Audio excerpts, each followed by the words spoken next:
Hello. Most people know that exercise, especially running, is good for you, and we all tend to live more sedentary lifestyles these days. Some people think you only need to run to lose weight, but that is not true, and I have explained why you cannot outrun a bad diet in other videos. I think I would like to see more people adopt the following mantra. Running is a celebration of what you can do, not a punishment for something you ate. Increased physical fitness is probably the first benefit of exercise that comes to mind. Competitive athletes would certainly think so as they train their bodies to peak physical fitness in order to perform at their highest level. I certainly did plenty of training sessions which were stepping well beyond the level of exercising for health, and that type of pushing oneself to the limit always risks injury, and I still have the scars. But today I'm not going to talk about Olympic level training. I want to talk about the benefits of regular running and physical activity. Number one is running as medicine for mental health. Many studies have been performed to examine the link between exercise and mood. These have shown that people who run regularly have fewer symptoms of depression and anxiety than those who don't exercise. Medium intensity running can be an effective treatment on its own for mild to moderate depression. 16 weeks of regular exercise was shown to be just as effective as antidepressant medication in treating older people who were not exercising previously. People with depression who had partially responded to antidepressants were found to increase their improvement when exercise was added to the medication. The research has shown that both aerobic exercise, such as running, or walking or cycling, and strength training, such as weightlifting, can help to treat depression. And I definitely recommend that runners should do a bit of upper body weight training. Fairly strenuous running triggers the production of endorphins. These are the body's natural painkillers, and they reduce the discomfort of vigorous effort, can also distinctly elevate our mood. A lot of people associate getting fit with going to the gym. But research has shown that exercising outdoors in green spaces greatly benefits the mood-elevating effects of physical activity.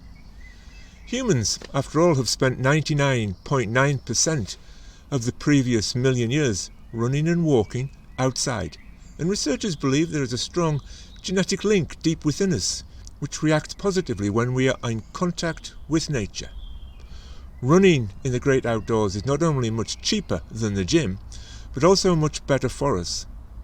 Studies shown it boosts your mood, lowers your stress levels, and makes you feel more revitalized and energetic. I certainly agree from personal experience. During my running career, I ran thousands of miles and always used country footpaths wherever I could.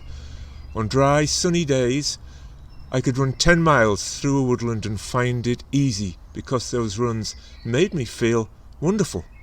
It wasn't training, it was an absolute pleasure. Number two is physical fitness. Regular running improves our fitness, but what does that really mean? It means increased physical strength, to climb anything from stairs to mountains more easily. It builds endurance, which allows us to be active for longer. It strengthens heart muscle and improves the efficiency of the whole cardiovascular system, allowing us to do more strenuous activity before we get out of breath. Regular running increases the number of blood capillaries in our muscles, which improves oxygen and nutrient transfer and speeds the elimination of lactic acid and other waste products. Running can also reduce blood pressure, which decreases the chance of heart disease. Regular running can also improve insulin sensitivity, which means we are better able to transfer sugar out of our bloodstream, which reduces the chance of diabetes and dementia and even some cancers, which is another important benefit of muscle maintenance. Running increases muscle tone and definition, which makes us not only look and feel better, but also boosts our self-esteem. This can be very important for our sex life. This is not just wishful thinking, this is science. This study says, predictors of sexual satisfaction, the role of body image and fitness. The research was carried out by Dr. Tina Penhallow and her associate Young at the Florida Atlantic University, and Dr. Penhallow said, regular exercise increases sexual arousal the frequency of intimate activities, the performance of those activities, and the percentage of satisfying orgasms.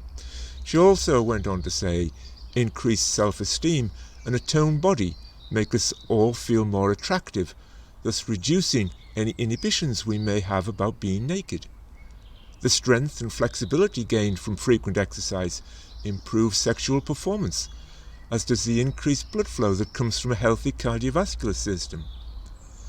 Dr. Penhallow also points out that regular exercise improves our mood and reduces stress, both of which have positive effects on our libido. Who knew? Well, apart from us runners, of course. The third benefit is memory. Running increases the production of brain-derived neurotrophic factor, which is essential for the creation of memories and the maintenance and integrity of our brain structures. I've discussed this in other videos and in my book Stop Feeding Us Lies, where I showed that the most physically fit children did better academically than the least fit children. Other studies show that physical fitness affects the brain throughout life. Here's one which says, effects of physical activity on cognitive functioning in middle age. And the conclusion is, low levels of physical activity are a risk factor for cognitive function in middle age, fluid intelligence in particular. Fluid intelligence is the ability to be flexible and respond to new situations. Well, I've mentioned children and middle age, but what about old people? The elderly don't do much running, but the benefits of running can last into old age. Osteoporosis is a condition that weakens bones, making them fragile and more likely to break. It develops slowly over many years. In the UK alone, there are 3 million people suffer from osteoporosis. Loss of bone density is a natural occurrence as we get older, but in the same way that our muscles become stronger when subjected to the stress of running, our bones become stronger when they are put under pressure. The best way to avoid osteoporosis in old age is to have strong, dense bones when we are younger. Our bones respond to regular, weight-bearing exercise by increasing their density, which in turn increases their strength.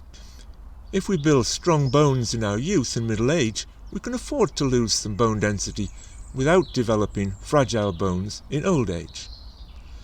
Another thing we lose as we get older is muscle mass via a natural process called sarcopenia. Having decent muscle mass improves balance and smooth movement. This reduces the chance of falling over, which can lead to possible fractures and further immobility. Strong muscles and smooth movement also inhibit the development of arthritis in our joint. Physical activity also reduces the chance of dementia. Researchers don't usually bother with 90-year-olds, but there is a study I found fascinating. Poor physical performance and dementia in the oldest old. The 90-plus study is what it was called. They studied the physical abilities of care home residents in their 90s and compared this to the levels of dementia.